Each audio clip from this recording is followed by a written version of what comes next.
हरियाणा प्रदेश व्यापार मंडल के प्रांतीय अध्यक्ष व अखिल भारतीय व्यापार मंडल के राष्ट्रीय महासचिव बजरंग गर्ग ने व्यापारियों की समस्या सुनने के उपरांत पत्रकार वार्ता में कहा कि केंद्र व प्रदेश सरकार की गलत नीतियों के कारण देश व प्रदेश की आर्थिक स्थिति लगातार डगमगा गई है।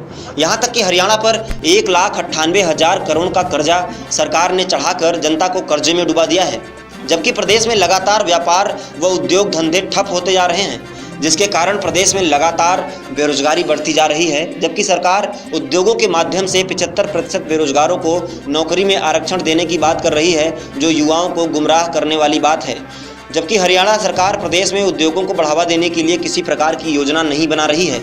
ना ही सरकार उद्योगों को बढ़ावा देने के लिए उद्योगपतियों को सस्ती ज़मीन, बिजली के बिलों में सब्सिडी, कम ब्याज पर लोन देने व टैक्सों में किसी प्रकार की कमी तक नहीं कर रही है। तो ऐसे में कोई उद्योगपति हरियाणा में उद्योग लगाने की गलती क्यों करेगा? प्रांतीय अध्यक्ष बजरंग गर्ग ने कहा कि सरकार युवाओं को गुमराह करने के बजाय भारतीय जनता पार्टी ने जो 2014 व 2019 में घोषणा पत्र जारी किया था, सिर्फ उसे ही पूरा कर दे तो ही प्रदेश के हर वर्ग को राहत मिल जाएगी। जबकि भाजपा सरकार की करनी और कथनी में बड़ा अंतर है। भाजपा वोट हथियाने के लिए सिर्फ झूठी घोषणा करती है और सरकार बनने के बाद अपना कोई भी वादा पूरा नहीं करती है, जो देश और प्रदेश की जनता के साथ धोखा है।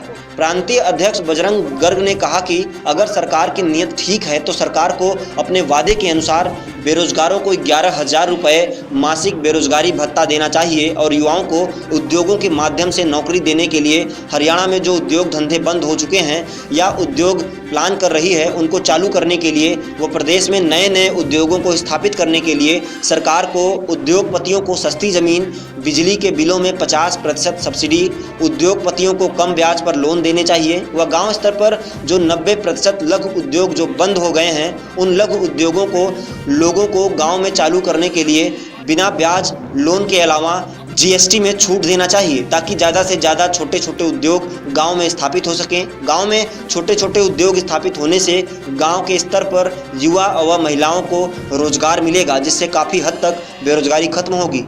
प्रांतीय अध्यक्ष बजरंग गर्ग ने कहा कि अंतर्राष्ट्रीय बाजार में लगातार कच्चे तेलों की कीमतों में गिरावट आ रही है। जिस हिसाब से कच्चे तेलों में गिरावट आ रही है, उस हिसाब से डीजल का रेट लगभग 42 रुपये प्रति लीटर व पेट्रोल के रेट लगभग 51 रुपये प्रति लीटर होना चाहिए था, मगर सरकार पेट्रोल व डीजल के रेटों को कम नहीं कर रही है, बल्कि जनता की जेबों में डाका डालने का काम कर रही है। जबकि पेट्रोल व डीजल के रेट कम होने से देश के किसान, उद्योगपति व ट्रांसपोर्ट के साथ साथ आम जनता को भी राहत मिलनी चाहिए थी। सरकार को महंगाई पर अंकुश लगाने के लिए आम जनता को राहत देने के लिए पेट्रोल और डीजल के रेटों में कमी करनी चाहिए व पेट्रोल और डीजल पर टैक्स कम करके उसे भी जीएसटी के दायरे में लाना चाहिए। कैथल से राजेश सेठी की report, Hindustan first news.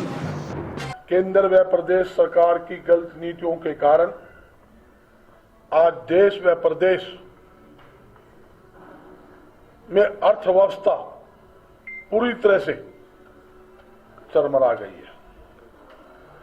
Haryana सरकार की गलत नीतियों के कारण हरियाणा की जनता के ऊपर 1,98,000 करोड़ का कर्ज हरियाणा सरकार ने जनता पर लाद दिया है, जबकि 1966 से लेकर 2014 तक आप पीरियड देख लो, लगभग 48 साल के अंदर तो कर्जा 61,000 करोड़ रुपए और 5.25 साल के अंदर ये कर्जा 3 गुना बढ़ाकर 1,98,000 से ऊपर का कर्जा जनता पर ला दिया है।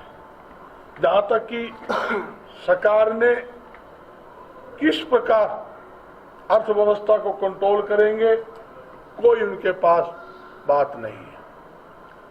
और जहां तक आज प्रदेश में लगातार बेरोजगारी बढ़ रही है, जिसका मुख्य कारण प्रदेश के अंदर व्यापार ना होना, उद्योग पिछड़ना, जबकि सरकार बार बार ये बात कह रही है कि हम उद्योगों के माध्यम से 75%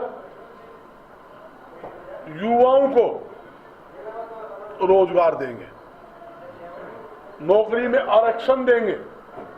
मैं पूछना चाहता हूं सरकार से जब आप उद्योगों को किसी प्रकार की छूट नहीं दे रहे, रियायत नहीं दे रहे, तो कैसे हरियाणा में नए उद्योग लगेंगे?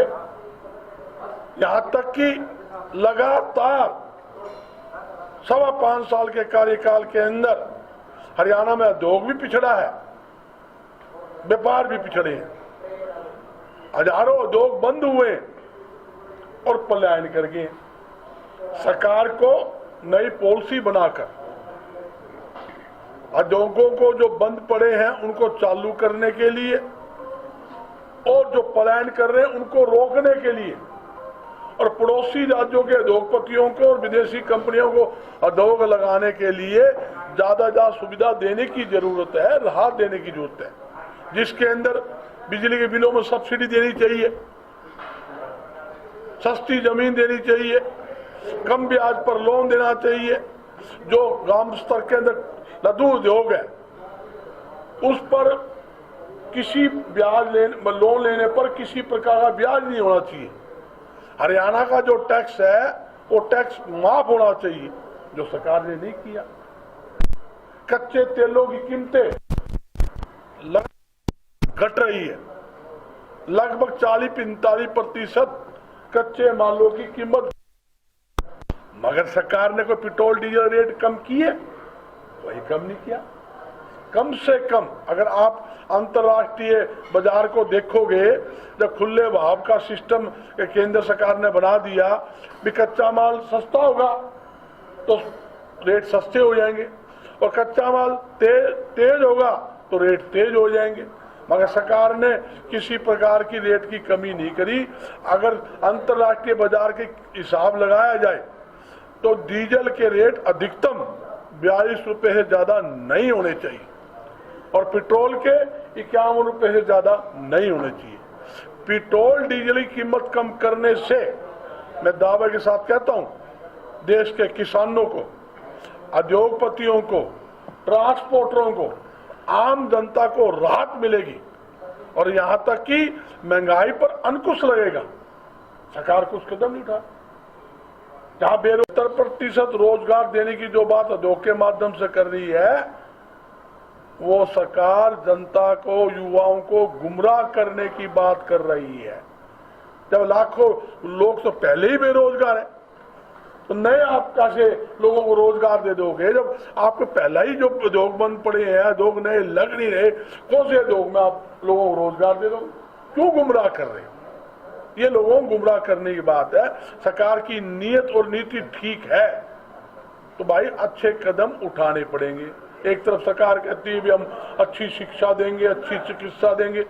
लगभग 5 साल के अंदर 1000 से ज्यादा सरकारी स्कूल बंद कर दिए। कहां से आप शिक्षा दोगे? मूलभूत सुविधा स्कूलों में है नहीं, स्टाफ स्कूलों में नहीं है और कहते भी सबको हम काम देंगे, सबको राहत देंगे। मैं ये पूछ चाहता हूँ, गरीबों की जमीन आप खोस रहे हो, जो लीडरों को जो कहते हैं मालिकाना हक नहीं देंगे, जो सैकड़ों साल से लोग मंदिर बना लिया, गौशाला बना ली, धर्मशाला बना ली, जो जमीन जिनको दान दे दी, आप उनकी जमीन खोसने की बात कर रहे हो। तो ये सरकार जो है किसी प्रकार से जनता के हित की बात नहीं कर रही।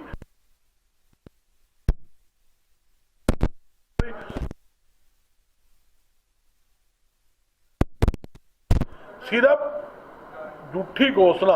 अगर सरकार की नीयत ठीक है तो मैं सरकार से एक ही बात कहना चाहता हूं, सरकार ने 2014 के अंदर 154 वायदे किए, इस 2019 के अंदर 200 कुछ वायदे किए। सरकार सिर्फ अपना तो खुद का चुनावी घोषणा पत्र था वही लागू कर दे तो हम इस बात पे संतुष्टि है। इस बात पे संतुष्टि है कि ये दोनों घोषणा पत्र लागू कर देगी तो मैं दावे के साथ कहता हूं किसी प्रकार की रोजगार की कमी प्रदेश में नहीं रहेगी, व्यापार की, उद्योग की कमी नहीं रहेगी। ये करती कुछ नहीं है। सरकार ने घोषणा करी हम बेरोजगारों 11,000 रुपए बेरोजगारी भत्ता देंगे।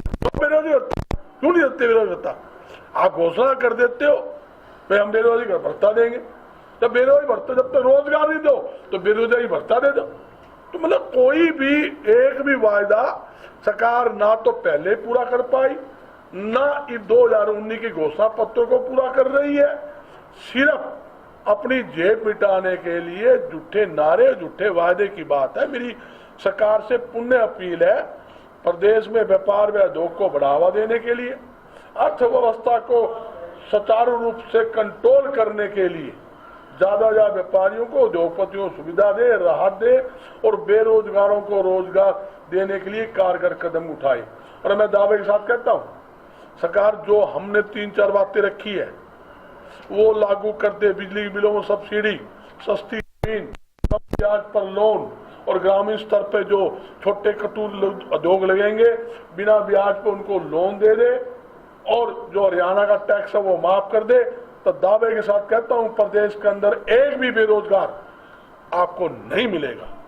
बेरोजगारी खत्म करने में सबसे ज्यादा सहायक को है प्रदेश का व्यापारी या उद्योगपति है।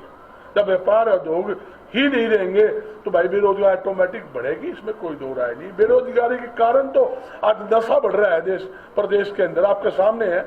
आज युवा जो है नशा की लत की तरफ भाग रहा है, आपकी स्थिति सामने।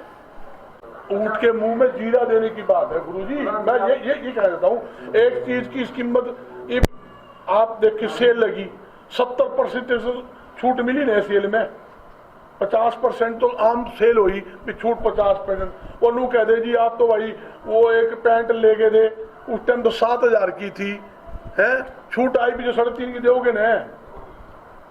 70% जब रेट कीमत 40-45% डाउन हो यार, आप 2 रुपए कम कर रहे हो।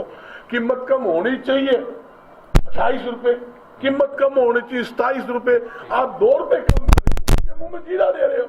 जब बढ़ाने की बात आओ तो एकदम साफ बढ़ा देते हो, घटाने की बात आओ घटा नहीं रहे।